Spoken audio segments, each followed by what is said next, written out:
इस वक्त हमारे साथ मौजूद हैं पंजाब कांग्रेस की वरिष्ठ नेता, पंजाब की पूर्व मुख्यमंत्री बीवी राजेंद्र कौर भट्टल जी। हम बात करेंगे उनसे। बट मैम, किस तरह से 2027 की तैयारी को लेकर कांग्रेस पार्टी की तैयारियां शुरू हो गई हैं? 10 महीने का वक्त बचा है। देखिए, फेयरली मैं बात कर रही हूँ। जी। ओनली फॉर मेरी ओपिनियन करके नहीं कि पंजाब के लोग थोड़े एग्रेसिव भी हैं, थोड़े तजर्बेकार भी करते हैं। इन्होंने सारे तजर्बे करके देखा कि ये फेल हो गए हैं, तो अल्टीमेटली आज हमारे से ज़्यादा वो जल्दी में हैं कि छेती कांग्रेस की सरकार लाएं। हर हर बच्चे के सर कांग्रेस की सरकार आएगी, कांग्रेस की सरकार आएगी, ये बात चल रहा है। और हमारी भी तैयारियां, मेरा ख्याल हर जगह पे प्रोग्राम हमारे जो हम कर रहे हैं, विधानसभा बाला बिंग भी कर रहा है, इधर जो है अपना पीसीसी बिंग कोई ना कोई मीटिंग्स जो होती रहती हैं। जिस तरीके से राहुल जी के इधर से प्रोग्राम बने हुए जाते हैं, ऑल इंडिया लेवल के होते हैं, कुछ हमारी स्टेट लेवल के होते हैं, वो कर रहे हैं। तो मुझे नहीं लगता इसमें कोई डाउट हो कि पंजाब में कांग्रेस की सरकार में कोई कमी रह सकती है, कांग्रेस की ही सरकार आएगी। लेकिन ये कहा जा रहा है कि कांग्रेस पार्टी के भीतर गुटबाजी बहुत है, इंटरनल क्राइसिस बहुत है, लीडरशिप को लेकर इनफाइटिंग है बड़े नेताओं के बीच। देखिए, ग्रुपिज्म तो हर पार्टी में है, हमारी में भी था। मेरा कैप्टन के साथ 751 का आंकड़ा रहता ही था।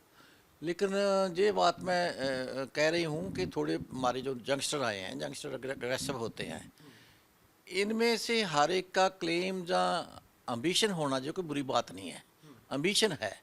लेकिन हर एक लीडर ने यही कहा है कि जो हमारी पार्टी हाईकमांड फैसला करेगी हम मानेंगे, और मानते भी हैं। जितना मर्जी हम पंजाब में लड़ते जाएं, परिवार में भी लड़ाइयाँ होती हैं, घर में भी होती हैं, लेकिन जब हम दिल्ली को आना होता है ना, हमारे लीडरों ने अम्बाला पहुंच जाते हैं, अम्बाला टपने के बाद हम एक सुर करते हैं। इतना हमारी हाई कमांड का जो है वो सारे समझते हैं हम कि हमारे लीडर किस तरीके से लड़ रहे हैं। राहुल जी देश में बड़े मुद्दों को लेकर के, इसलिए हम सबको इकट्ठे होकर चलना चाहिए। जी, अपने अपने क्लेम में होते रहते हैं, लेकिन ऐसी गुटबंदी नहीं। जो भी फैसला करेगी हाईकमांड, ये प्रोरोगेटिव हाईकमांड का है। क्या आपको भी लगता है कि कांग्रेस पार्टी को कलेक्टिव लीडरशिप में जाना चाहिए, या किसी चेहरों को प्रोजेक्ट करने से फायदा होगा, जैसे कैप्टन अमरिंदर सिंह को किया था?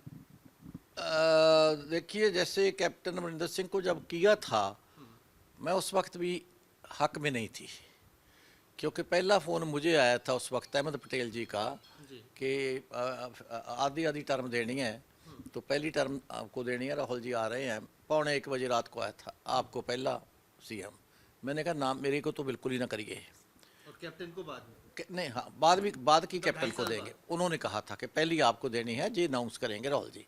मैंने कहा मेरी रिक्वेस्ट है कि आप अनाउंस ना करें, मैं नहीं बनना चाहती। ये मेरी अनाउंसमेंट बनाना है वो तो बाद में आपने बनाना है, लेकिन अगर लीडर जे बनेगा पहले, जे अनाउंस करने से हमारा नुकसान हो जाएगा।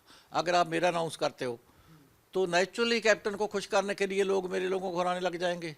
मेरे को पहले अनाउंस करते हो तो कैप्टन को हराने के लग जाएंगे, और ऐसा हुआ भी। ये ठीक है कि उस वक्त कैप्टन साहब जो हमारा वो था बिहार वाला, कुछ एडवाइजरी ऐसे प्रोमिस किए, जैसा आजकल हम रिवाज देख रहे हैं कि इतनी कमिटमेंट कह लो, इतनी क्लैरिटी कह लो, इतनी गारंटी कह लो, लोगों को के साथ धोखा करके लोग जीतते हैं। इस तरीके से कोई नहीं जीतता कि उन्होंने जो गलत जो किया था वो गलत था, हम गारंटी देते हैं कि ये करेंगे। इसलिए मैं समझती हूँ कि बाद में इलेक्शन जब जीत जाएं, हमारी डेमोक्रेटिक पार्टी है, तो उसमें मीटिंग होती है सारी सीएलपी की, फिर उसके बाद फैसला तो हाईकमांड नहीं करना होता है, बाद में होना चाहिए। बाद में होना चाहिए। हाँ, हाँ। एक सवाल, आजकल बहुत पंजाब में कानून व्यवस्था को लेकर बहुत चर्चा हो रही है, और जिस तरह से अभी आपने देखा चंडीगढ़ में बीजेपी दफ्तर के बाहर ब्लास्ट हुआ, पंजाब में कई सारी लगातार घटनाएं हो रही हैं, एक्सटॉर्शन की, मर्डर, इसको लेकर कानून व्यवस्था को लेकर क्या आपको लगता है कि फेलियर है, पुलिस स्टेट बन गया पंजाब? जैसे कहते हैं कानून का राज, मैं कहती हूँ अब कानून आगे से हटा दो, जंगल राज। वो कहते हैं कि पंजाब में जंगल राज है? बिल्कुल जंगल राज से भी बदतर है। इस तरीके से मैंने मेरी 55-60 साल का मेरा पॉलिटिकल तजर्बा है, यूथ कांग्रेस से लेकर, हमने ऐसी सिचुएशन टेररिज्म के वक्त पे नहीं देखी थी। अब वो लोग पहले जाते थे कि ये हो गया हम पुलिस के पास जाएं, अब तो पुलिस के ऊपर अटैक, थानों के ऊपर, पुलिस स्टेशनों के ऊपर, उनके ऊपर अटैक होने लग गए हैं। अब क्या रह गया बाकी? मिनिस्टर या कोई चीफ मिनिस्टर है, वो जब जाता है तो उधर सारी स्टेट की पुलिस लगी होती है, वो तब जा सकता है, बाहर नहीं निकल सकता। हर जगह पे लुट हो रही है, कोई सेफ नहीं है। जिस जिस तरीके से हर रोज़ कितनी घटनाएं हम सुनते हैं देख के कि शरेआम हो रहा है, और जेलों में बैठकर जैसे जिस तरीके से इन्होंने अपने वो जो गैंगस्टर बड़े बड़े कहते हैं जिनके नाम हैं ऐसे, उनकी किस तरीके से इंटरव्यूज़ करवाई हैं। जी ऐसी बात पहले कभी नहीं थी। मैं लॉ एंड ऑर्डर की इसलिए कहती हूँ कि कानून का तो है ही नहीं, इतना उधर अनकंट्रोल्ड एक जंगल राज है। जैसे कहते हैं सरकार इस स्थिति में है कि हाथ खड़े कर दे कि हमारी बस की बात नहीं है। भगवंत मान सरकार पंजाब की कानून व्यवस्था को नहीं संभाल पा रही है, आपको लगता है? बिल्कुल भी नहीं संभाल पा रही, बल्कि कानून व्यवस्था को संभालना बहुत दूर की बात है। जो माड़ा हमारा उधर एटमॉस्फियर है वो सरकार को संभाल रहा है, वो सरकार को चला रहा है। वही लोग कंट्रोल। हाँ, वो उधर से हो रहा है। एक बड़ा मुद्दा है पंजाब में, एक तो आपने गैंगस्टर की लॉ एंड ऑर्डर की बात की, दूसरा ड्रग्स को लेके है, नशे को लेकर है। अब भगवंत मान सरकार ड्रग्स सेंसस करवा रही है ताकि ये पता चल सके कि पंजाब में कितने लोग नशे से प्रभावित हैं।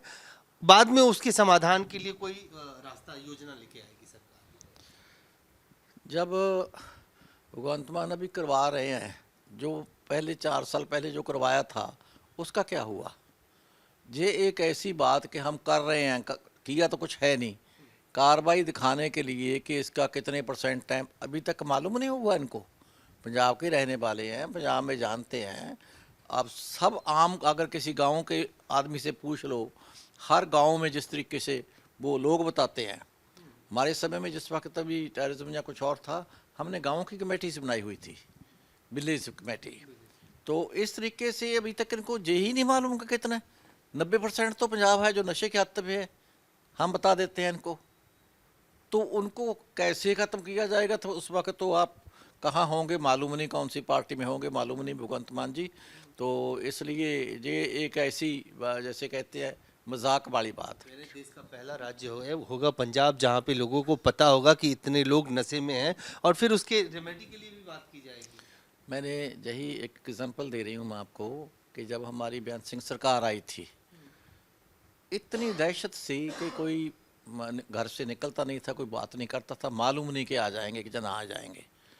तो सरदार बेअंत सिंह जी ने पहले साल ही 5 कमेटी से बनाई थी, 4-5, एक सीनियर लीडर, 4-4 उसके साथ दूसरे लगाए थे। जैसे डेरा बाबा नानक इधर बठिंडा वगैरह, उसके मेरे को बठिंडा आते पटियाले तक आने का मेरे को बनाया था, ये मालूम करने के लिए कि कहाँ कहाँ कितनी जनता डरी हुई लगी हुई है टेररिज्म के साथ, कितनी जनता है जो अंदर से चाहती है कि ऐसी बात हो। तो उस वक्त हमने पहले साल भी मालूम कर लिया था, लोगों ने बता दिया हमें। अर्जी की चिट्ठी गल में डेल देते आते, उसके बीच में लिख देते थे। मेरे ऊपर कितनी बार अटैक करने की कोशिश की गई, तो वो डीएसपी आया कि समाने का रास्ता ना जाओ। एक हमें लेडी बता गई है कि तारों वाली गाड़ी हमारे घर पे खड़ी है। मैंने कहा भी जाऊँ तो मैं उसी रास्ते, हटा दो आप गाड़ी, मेरे को क्यों हटाने आए हो? तो उस वक्त भी सरकार का जो स्टैंड था कि हम टेररिज्म के आगे घुटने नहीं टेकेंगे, आता है तो आता जाए। तो इस तरीके से मैं समझती हूँ कि ये तो लास्ट ईयर में भगवंत मान जी अभी आंकड़े देख लेंगे, अभी तक कुछ भी नहीं देखा। फिर क्या देखा अभी तक सिर्फ केजरीवाल जी को देखते रहे, चड्डा को देखते रहे, क्या देखते रहे अभी तक? आपने राघव चड्डा की बात की है, राघव चड्डा को डिप्टी लीडर से हटा दिया अरविंद केजरीवाल जी ने। अब तो आप लोग खुश होंगे कि राघव चड्डा हट गया, उपनेता नहीं रहे। इनको इतना ही नहीं मालूम कि उनकी पार्टी के कौन कौन से आदमी, जैसे कहते हैं 4 साल बाद अब मालूम हुआ केजरीवाल को। हम तो पहली बार जब टिकटें की बांटने की बात आई थी, मुझे याद है कि जलंधर में मुझे बहुत सारे लोग मिले थे, ये टिकटों का ऐसा ऐसा ऐसा हो रहा है, इसका ही नाम आ रहा था उस वक्त भी। तो हमें तो उस वक्त का मालूम था। तो लोगों में उस वक्त तो इतना था कि केजरीवाल के शायद कोई रिश्तेदारी में होंगे या कैसे होंगे चड्डा, इस तरीके से। तो उनको थापियाँ दे करके क्या अब हो गया ये नहीं मालूम कि मामला क्या है, क्या करना है, क्या दूसरा उससे ज़्यादा अच्छा मिल गया केजरीवाल जी को। हम तो पहले दिन से कहते थे कि ये कैसे लोग हैं जिनको पंजाब का मालूम ही नहीं, पंजाब में लेकर आते हो, जिनको प्रशासन का मालूम नहीं, जिनको कानून की मालूम नहीं। ये ठीक हमारे पंजाब के लोगों से गलती हुई कि देखा कि जी हमारे आम घरों में से गए हुए हैं तो ये इनमें से हम काम करवाएंगे। लेकिन आम वाले तो वो खास वालों के भी आप बन निकले। एक आखिरी सवाल बीवी जी की बेअदबी को लेकर भी कह रहे हैं कि कानून लेके आएंगे, विधानसभा का विशेष सत्र बुलाया जाएगा, स्पेशल सेशन लेके आएंगे बेअदबी पे कानून। देखिए, ये मुद्दा बड़ा सेंसिटिव है।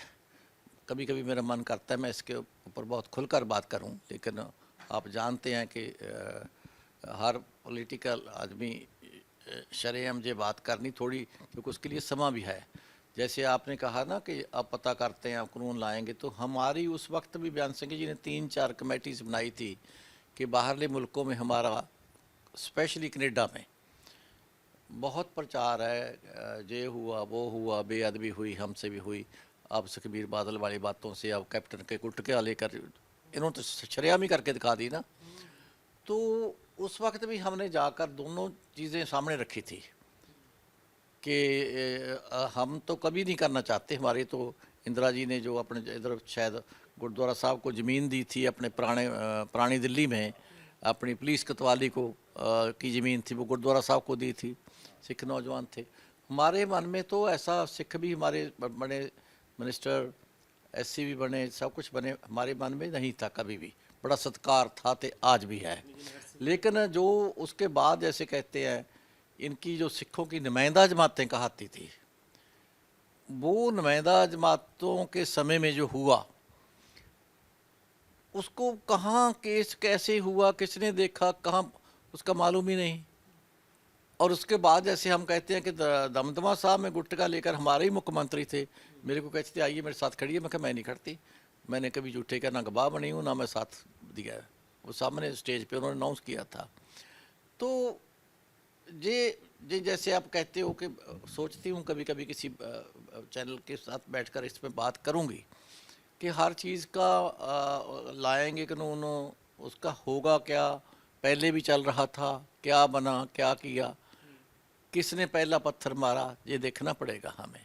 सो ठीक है, लेकर आते हैं। हम तो कहते हैं कि किसी भी धर्म का, क्योंकि हम सेकुलर लोग हैं, हमारी पार्टी ये धार्मिक पार्टियां कहलाती हैं, तो ये तो धार्मिक पार्टियां कहला करके कहाँ कहाँ किसी की वोट मिल जाए, किसी डेरे की मिल जाए, कुछ और मिल जाए, तो ऐसे करती हैं। इसी तरीके से बीजेपी कर रही है। अब बीजेपी का जो इनके पीएम भी गए हैं, अमित शाह भी गए हैं, कितने डेरों के पास गए हैं उनसे वोटें लेने के लिए। एक बाबे को तंदरी करके रखा हुआ है इन्होंने पकड़ कर, तो उसको जैसे कहते हैं पिंजरे में से निकाल देते हैं तोते को, जब वोट आती है निकाल लेते हैं, फिर उसमें ले जाते हैं। आज धर्म की आड़ में सियासत ना चलाएं सभी पार्टियों को, जो मेरी रिक्वेस्ट है, धर्म को धर्म रहने दीजिए। तो इस तरीके से मैं समझती हूँ कि इसका कानून में क्या लाएंगे, क्या होगा, क्या सोचना चाहते हैं, क्या करते हैं, क्या कोई स्टैंड ले जाएगा, क्या जो इलेक्शन स्टंट है या क्या है, हमें नहीं मालूम। हम सब धर्मों का सत्कार करते हैं। मैं समझती हूँ किसी भी धर्म का अगर अपमान हुआ तो उसको सज़ा मिलनी चाहिए। धन्यवाद। आप चुनाव लड़ेंगे इस बार विधानसभा चुनाव? मेरी अपनी इच्छा लास्ट टाइम भी नहीं थी, लेकिन पार्टी के हुक्म मानती मानती मुझे लड़ने पड़ी। मुझे सीएम के बाद डिप्टी सीएम बनने की भी इच्छा नहीं थी। कौन अपनी डिमोशन का कौन करता है। मेरी एक आदत है कि मैं पार्टी हाईकमांड का हुक्म मानती हूँ। मुझे अंबिका सोनी और बोरा जी को भेज के मैडम ने कहा मेरे लिए आपने डिप्टी सीएम बनना है, मैं बनी। अब भी उन्होंने कहा कि मैं चाहती हूँ कि भट्टल लड़े। मैंने कहा जी 70 साल के ऊपर तो आप किसी को नहीं लड़ा रहे पंजाब में। कहते नहीं, ये सब एक जैसी एज के हैं तो आप लड़े। तो इस समय मालूम है कि बदलाव था, बड़े बड़े राजे महाराजे सब चले गए, तो हम में भी, मेरी तो कभी उम्मीदवार के साथ अकेले के साथ लड़ाई हुई नहीं, मेरी तो 3-3 सरकारों के साथ लड़ाई होती रही। लेकिन फिर भी मैं अपने लोगों की धन्यवादी हूँ कि जहाँ अमरिंदर सिंह का मामा था, कैप्टन अमरिंदर सिंह का, वो लड़ा, एक बार एमएलए बना। बाबू बिश्वान जी हमारे मूनक के थे, मेरे लहरे के, वो पेप्सू के सीएम रहे, एक बार ही बने। संत हरचंद सिंह जी इधर क्या उनका गांव पड़ता था, तो वो लहरा से इलेक्शन लड़ते थे, वो 2 बार बने। तो कांग्रेस का हमारा कभी बना, अंत में 5 बार मुझे लोगों ने बनाया। तो मैं उन लोगों की बहुत ऋणी हूँ, धन्यवादी हूँ। तो अब पार्टी ने किसको लड़ाना है, और मैं समझती हूँ कि हम तो लड़वाएंगे। हम नौजवान जो पीढ़ी आई हैं उनमें जोश बहुत है, उनकी वक्त है, उनको आना चाहिए आगे। लेकिन सीनियर लोग जो हमारे हैं ये भी हमने एक राय दी भी है और अब भी देंगे, पिछली मीटिंग में भी दी थी कि कुछ ना कुछ हमारे पहले भी होती थी, जिसको कहते किचन कैबिनेट कह देते, थिंक टैंक कहते थे। तो इसी तरीके से उसकी बेशक कोऑर्डिनेशन कमेटी हर स्टेट में हो, तो उसमें जो ये लोकल दिक्कतें आ जाती हैं, जैसे कहते हुए जो लीडरों को इकट्ठा करना है, ये करना है, जनरल सेक्रेटरी जो इंचार्ज होता है वो तो होता ही है, स्टेट प्रेसिडेंट होता ही है, उसके साथ जूनियर और सीनियर 5-5 4-4 लोग मिला दिए जाते थे। उनकी फिर जिम्मेवारी होती है कि अपनी वो प्रदेश कांग्रेस में बैठकर सब ये मसले हल करें।